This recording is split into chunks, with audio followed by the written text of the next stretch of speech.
Dans un petit village paisible du XIXe siècle, un événement tout à fait inattendu se mettait en place.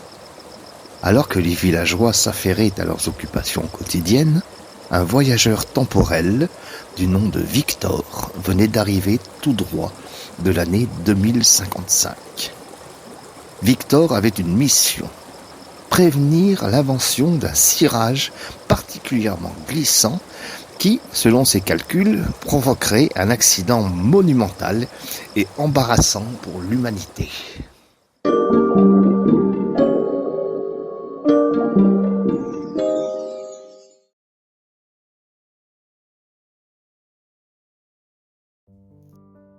Victor déambulait dans le village, observant les habitants avec un mélange d'incrédulité et d'amusement. Comment ces gens pouvaient-ils vivre sans les merveilles modernes comme les réseaux sociaux et les chaussettes en fibre de carbone? Sa première tentative pour stopper l'invention du cirage glissant fut une approche directe. Il entra dans la boutique artisanale de M. Dupont, le cordonnier local, et commença à expliquer le danger de son futur produit. « Vous ne comprenez pas, Monsieur Dupont. Dans quelques décennies, vos clients glisseront comme des pingouins sur du verglas. Je suis ici pour vous sauver. » Monsieur Dupont, un homme d'un certain âge avec une moustache enroulée, le regarda d'un air perplexe. « Mais qui êtes-vous, jeune homme? Un cirque?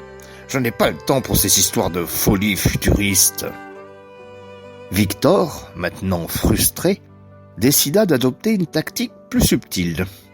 Il se rendit au marché et observa les villageois faire leurs courses. Il devait semer le doute sur l'idée même du cirage glissant.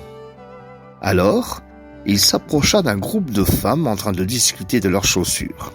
« Mesdames, avez-vous entendu parler du cirage qui fait glisser les gens? Terrible!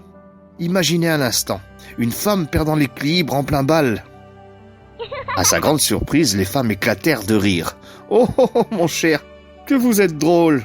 Mais c'est un cirage après tout, que pourrait-il bien faire ?» Victor, perplexe, réfléchit à une autre stratégie. Il devait passer à l'action. Soudain, il eut une idée brillante. Il allait démontrer les dangers du cirage glissant par lui-même. Il se précipita chez M. Dupont, prit un pot de cirage tout neuf et commença à s'en tartiner les chaussures. Mais la malchance s'acharnait sur lui. En s'élançant vers la porte, il glissa de toutes ses forces, effectuant une pirouette imprévue qui l'envoya valser au sol, s'écrasant avec un bruit assourdissant. Le bruit attira l'attention de tout le village. Les villageois accoururent pour voir d'où venait ce cri. Voilà Victor allongé sur le sol, les jambes en l'air et le cirage tout autour de lui. « Vous voyez, c'est exactement ce que je voulais éviter !» cria-t-il. Mais sa voix était étouffée par le rire des villageois qui ne pouvaient s'empêcher de se moquer de lui. « Regardez, c'est la première victime du cirage glissant !» Les rires fusaient, et Victor réalisa avec une ironie tragique qu'il était devenu l'élément déclencheur de l'accident qu'il avait voulu éviter. Il se releva, encore un peu sonné, mais le sourire aux lèvres, se rendant compte que l'humour était peut-être la meilleure façon de transmettre un message. Si quelqu'un trouve le moyen de rendre le cirage moins glissant, cela pourrait rapporter gros, dit-il en riant. Et ainsi, à chaque tentative de Victor pour prévenir le village d'un avenir glissant, il se retrouva à glisser lui-même, transformant chaque mésaventure en une leçon comique. Qui aurait pu imaginer qu'un simple pot de cirage pouvait causer autant de rire? Dans le fond, la vraie leçon de Victor n'était pas de changer le monde, mais de savoir rire de ses propres erreurs. Et, qui sait peut-être, de glisser un peu dans le bonheur des autres.